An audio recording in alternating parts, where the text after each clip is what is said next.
अमीक जमाई, एक interesting fact यह है कि जैसे ही घुसपैठियों की बात करनी शुरू करी देश के गृह मंत्री ने, विपक्ष वहां से भाग गया। अब बीजेपी इसको बड़ा एजेंडा बना रही है। पीयूष गोयल ने भी कल ट्वीट करा और बोला कि विपक्ष घुसपैठियों के साथ खड़ा है और हम एक भी घुसपैठियों को यहां नहीं रहने देंगे। अमीश भाई, आपने तकरीबन 10 से 12 मिनट दिया है, तो मुझे भी अपनी बात रखने के लिए आप 1 से 1.5 मिनट तो दीजिए ही। जी देखिए, आदरणीय गृहमंत्री जी ने भारत की संसद में घुसपैठ को बहुत बड़ा मुद्दा पश्चिम बंगाल में चुनाव के नजर में बनाने की कोशिश करी है।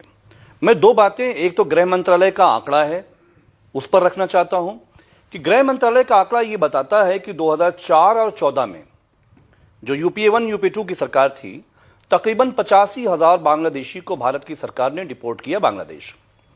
2014 से, जब से अंतर्राष्ट्रीय नेता आए हमारे देश में, 2014 से 2024 का जो समय है, हमने 2600 घुसपैठियों को डिपोर्ट किया है। अब ये आंकड़ा आप समझिए कि इंटरनल सिक्योरिटी के लिए कौन सी सरकारें बहुत ज्यादा चिंतित थीं। अब आप आ जाइए, राना घाट से भारतीय जनता पार्टी के लोकसभा एमपी है जगन्नाथ सरकार, पश्चिम बंगाल का। अभी ज्यादा लंबी बात नहीं है, गृह मंत्री जी के भाषण से कुछ दिन पहले की बात है। उन्होंने कहा कि पश्चिम बंगाल में भारतीय जनता पार्टी की अगर कंप्लीट सरकार बन जाती है तो ये जो बांग्लादेश और हमारे देश के बीच में जो बाड़ है, फेंसिंग है, इसको खोल दिया जाएगा।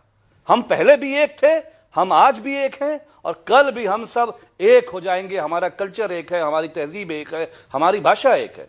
गृह मंत्री ने भारत की संसद में इस भाषण को कंडेम नहीं किया। आज तक उस एमपी ने अपने बयान को विड्रॉ नहीं किया है।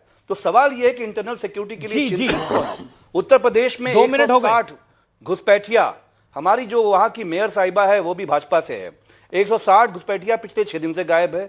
एक आईएएस ऑफिसर लोक भवन से गायब है, पुलिस को नहीं पता पा रही है। आतंकवादी आए पाकिस्तान से, मार के चले गए हमारे भाई बहनों को, सरकार को नहीं पता है। तो सवाल यह है कि पश्चिम बंगाल के मामले में, डिपोर्टेशन के मामले में भारतीय जनता पार्टी ने, क्यों आप चुपचाप बैठे हुए? हम तो आपके साथ खड़े होते हैं। चलो बताओ, जहाज का फ्लीट का किस दिन लगाओगे फ्लीट, जब आप इनको बांग्लादेश भेजोगे? आपकी हैसियत नहीं है, हिम्मत नहीं है। ये जो पाकिस्तान समर्थित जुलूस आके बैठा हुआ है, इनकी हैसियत नहीं है, हिम्मत नहीं है, लेकिन एक हैसियत और हिम्मत मैंने ऑपोजिशन की बड़ी देखी और वो हैसियत और हिम्मत बड़ी जबरदस्त थी। मैं उस पर आऊंगा आगे। ओके शहजाद, एक ही उदाहरण देता हूं, हालांकि मुझे पता नहीं कि 80,000 लोगों को बांग्लादेश भेजे तो बांग्लादेश ने स्वीकार लिए। आप मुझे बांग्लादेश का कोई रिपोर्ट दिखा देना कि उन्होंने स्वीकार ऐसे, और ये सब आंकड़े ऐसे ही बनाना कुछ भी आसान। अरे गृह मंत्रालय का मैं पूरा कर दूं, आप दिखा दीजिए ना, पढ़ लिख कर आया करो। अमित जी, आप एक काम कीजिए, आप पूरा स्टेटमेंट दिखा दीजिए विदाउट एडिटिंग। रिसर्च लेके आया करो, बोला ठीक है, एक एक करके। अमित जी मैंने बयान लेकर आया करो। मैंने बीच में नहीं बोला, एक एक अमित मालवीय मैंने बीच में नहीं बोला। देखिए अमित जी से एक ही टेस्ट ले लेते, इससे सारी चीजें खुल जाएगी। आपको पता होगा कि 2021-22 में भारत सरकार का ऑफिशियल स्टैंड है कोर्ट के सामने कि Rohingya as a national security threat, और अभी जो सीजेआई ने बोला उसका भी हमने समर्थन किया। समाजवादी पार्टी, रोहिंग्याओं को क्यों आप बताते हैं ये बाहर वाले हैं, इनको यहां पे रहने की अनुमति होनी चाहिए। ये अमीक जमाई का ही बयान है, टाइम्स नाउ को दिया है। ये रोहिंग्या के प्रेम ऐसा है इन लोगों का कि ममता बनर्जी बोलती है तो मासूम लोग क्यों छोड़ते हो, ये लोग बोलते सैम पित्रोदा अरे आगे तो आने दो, रहने दो। गुलाम मीर बोलते मैं तो गैस सिलेंडर दूंगा, आपका और मेरा गैस सिलेंडर उसके अमिक जमाई दे देंगे। Okay, you made your point. Okay अमिक जमाई, 30 सेकंड्स रिप्लाई शार्प। अब बोलो, नेशनल सिक्योरिटी थ्रेट है, बोलो। मैं तो अभी भी अमीश जी आपके माध्यम से कहना चाहता हूं कि समाजवादी पार्टी भारत की संसद में आदरणीय गृहमंत्री जी से चाहती है, अगर शहजाद जैसे प्रवक्ताओं को अमित मालवीय अच्छे से पढ़ा लिखा नहीं पा रहे हैं, भारत की संसद में एक आंकड़ा ले आइए, 2004 से 14, 2014 से 25, एक आंकड़ा रखिए कि डिपोर्टेशन में समस्या क्या है। समाजवादी पार्टी को क्या कहीं सिग्नेचर चाहिए तो माननीय राष्ट्रीय अध्यक्ष जी, हमारे सारे एमपी आपको साइन करने को तैयार है। बताओ, ये पहले जगन्नाथ सरकार जो तुम्हारा भारतीय जनता पार्टी का एमपी है, जो कह रहा है पश्चिम बंगाल में हमारे फेंसिंग खुलेंगी, बॉर्डर खुलेंगे, बांग्लादेश पश्चिम बंगाल एक होगा। अरे इस पे कोई स्टैंड है आपका? आ गए बहस करने अमीश देवगन जी के राष्ट्रीय कार्यक्रम में। ना कोई ज्ञान है, ना इनपुट है, ना रिसर्च है, ना पढ़ाई है, खाली वो हमारी बहन बैठी है निगात, उससे झगड़ा कर रहे हो, बैठ के झगड़ा कर रहे हो। जो घुसपैठ का मामला, जवाब दो। जो भी इलीगल आ चुके हैं 10-12 साल में यूपीए के जमाने में और उससे पहले, उनको अगर निकालना है अमीश जी, मैं आपको ऐसे पत्रकार पूछूं तो दो प्रोसेस है। एसआईआर करके इनको पहले वोटर लिस्ट से निकालो, डिटेक्ट डिलीट करो, और फिर डिपोर्ट करने के लिए एनआरसी लाओ।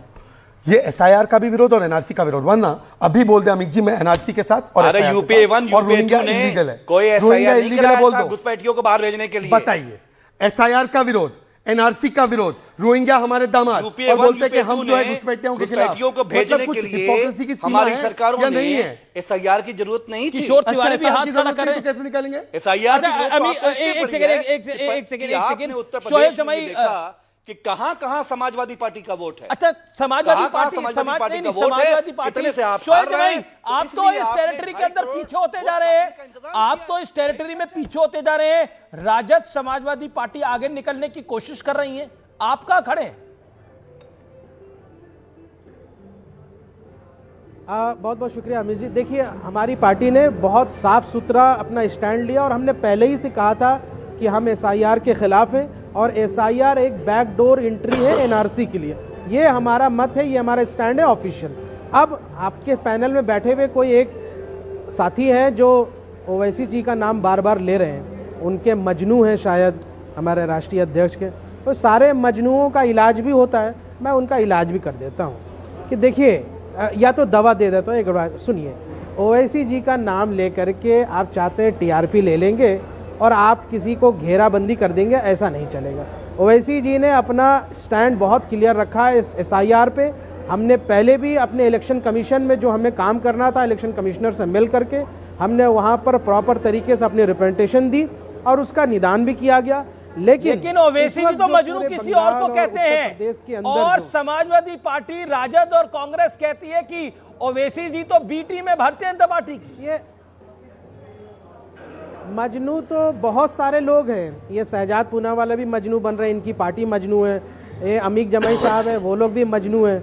मजनू बहुत सारे हैं, सारे मजनुओं का जो है कांग्रेस पर इलाज होना चाहिए और जनता ने बिहार में इलाज किया है। कौन है? आपने भाषा ठीक करो, भाषा ठीक करो अपनी। शोएब जमाई प्रॉपर तरीके से दिल्ली स्टेट प्रेसिडेंट है, ये प्रॉपर तरीके से जो है सारे मजनुओं का जो है वो बेहतर तरीके से जवाब दिया है।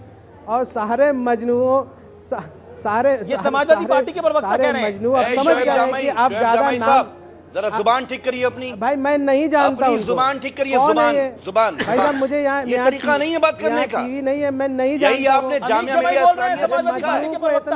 मिलिया इस्लामिया से आपने यही सीखा है, इसीलिए आप जामे ही लगाते हैं। मजनू को इतना नहीं चीखना चाहिए, किसी मजनू को इतना चीखना नहीं चाहिए।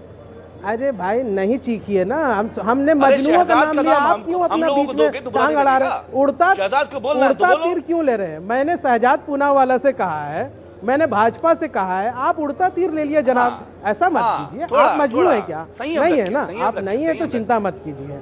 संयम रखिए, संयम रखिए, मजनू आप चिंता मत कीजिए, बैठिए ना।